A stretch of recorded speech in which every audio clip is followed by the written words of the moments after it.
В Екатеринбурге полицейским удалось изловить поджигателя-кладовщика, который ради сугреву сжег чужой автомобиль.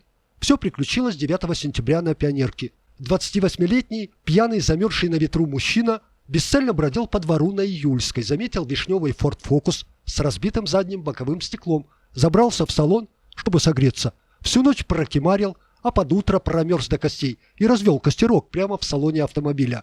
Пламя охватило Форд. Герострат выскочил из горящего автомобиля и скрылся в предрассветной мгле. На парковке, кроме Форда, пострадали две его соседки. На допросе кладовщик во всем сознался, и разведенный костер в Форде объяснил помутнением рассудка, обострением психической хвори. Тем не менее, органы возбудили уголовное дело по факту умышленного поджога чужого имущества, хозяин которого оценил урон в 200 тысяч рублей.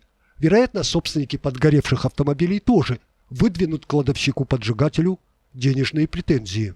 Это не просьба о финансовой помощи, это призыв сохранить остатки честной и патриотической журналистики на Урале. Если хотите 9,5, как раньше, жестко, метко, хлестко, без соплей, то помогите нам. Станьте нашими спонсорами. Сила в правде, и мы ее постоянно показываем. Поэтому, если кто-то сможет в это тяжелое время найти небольшую сумму для новостей Шеремета, будем благодарны и отработаем сполна. Просто нажмите в нашем профиле кнопку «Спонсировать» и следуйте дальнейшим указаниям и инструкциям на экране. Заранее спасибо, ребята. Вместе мы выстоим.